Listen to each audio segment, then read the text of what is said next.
আসসালামু আলাইকুম। Scholars of সায়েন্সের পক্ষ থেকে সবাইকে স্বাগতম। আমাদের আজকের আলোচনার বিষয় কৃত্রিম বুদ্ধিমত্তা বা আর্টিফিশিয়াল ইন্টেলিজেন্স। আর্টিফিশিয়াল ইন্টেলিজেন্স বা এআই বর্তমান সময়ে খুব প্রচলিত একটি শব্দ। কিন্তু আর্টিফিশিয়াল ইন্টেলিজেন্স আসলে কী? কিভাবে অথবা কখন থেকে আর্টিফিশিয়াল ইন্টেলিজেন্স বা কৃত্রিম বুদ্ধিমত্তা আমাদের বর্তমান জীবনের একটি অবিচ্ছেদ্য অংশে পরিণত হয়ে গেল? শুরুটা কিভাবে হয়েছিল?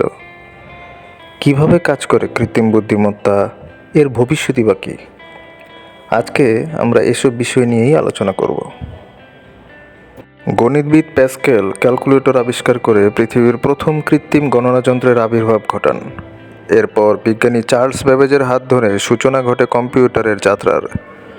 সময়ের আবর্তনের সাথে সাথে বিকাশ ঘটে কম্পিউটার প্রযুক্তির। ধীরে ধীরে আকৃতিতে ছোট হতে থাকে কম্পিউটারের যন্ত্রাংশগুলো। একই সাথে জটিল থেকে জটিলতর হিসাব নিকাশে ব্যবহৃত হতে থাকে কম্পিউটার। এবার আসুন কম্পিউটারের কর্মপদ্ধতির মৌলিক বিষয়গুলো জেনে নিই। এই বিষয়গুলো আমাদেরকে কৃত্রিম বুদ্ধিমত্তার প্রক্রিয়াকরণ বুঝতে সাহায্য করবে। কম্পিউটারকে যখন আমরা কোনো ইনপুট বা নির্দেশনা দেই, কম্পিউটারের ব্রেইন অর্থাৎ মাদারবোর্ড সেটাকে গ্রহণ করে এবং তাৎক্ষণিকভাবে তা বিশ্লেষণ করা শুরু করে। কম্পিউটারের মাদারবোর্ডের এই বিশ্লেষণের কাজে অংশগ্রহণ করে র্যাম, প্রসেসর এবং আরও নানা ডিভাইস। এগুলোর বিস্তারিত আমরা পরে জানব। যা হোক, ব্যবহারকারীর নির্দেশনা বাস্তবায়নের জন্য মাদারবোর্ড অন্যান্য যন্ত্রাংশকে প্রয়োজনীয় নির্দেশনা দেয়। কম্পিউটারের বিশ্লেষণ বা অ্যানালাইসিস করার ক্ষমতার একটা সীমা আছে। এই সীমা কম্পিউটারের প্রস্তুতকারকের উপর নির্ভরশীল। কোন কমান্ড কীভাবে প্রক্রিয়াকরণ করা হবে তা পূর্ব থেকেই কম্পিউটারকে শেখানো থাকে।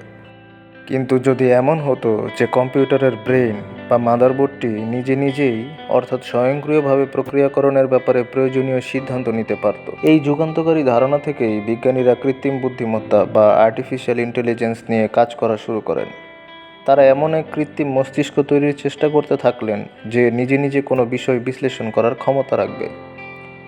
তারা কম্পিউটার চালিত রোবটের ব্রেইন বা মাদারবোর্ডকে মানুষের চিন্তা করার পদ্ধতিগুলো শেখাতে শুরু করলেন, যেন প্রয়োজনের সময় এই কৃত্রিম মস্তিষ্কগুলো মানুষের মতো করেই চিন্তা করে সিদ্ধান্ত নিতে পারে, কোনো ব্যবহারকারীর কোনো নির্দেশনা ছাড়াই। কৃত্রিম বুদ্ধিমত্তার সক্ষমতা বৃদ্ধির জন্য বিজ্ঞানীরা এখনও গবেষণা করে যাচ্ছেন। ভবিষ্যতের কৃত্রিম মানব বা রোবটেরা কেমন হবে, কতটুকু শক্তিশালী হবে, মানব সভ্যতার জন্য আশীর্বাদ হবে নাকি হুমকি স্বরূপ হয়ে দাঁড়াবে, সে প্রশ্ন এখন সবারই মনে ঘুরপাক খাচ্ছে। আপনি কি মনে করেন? কমেন্টে জানাবেন। ধন্যবাদ সবাইকে।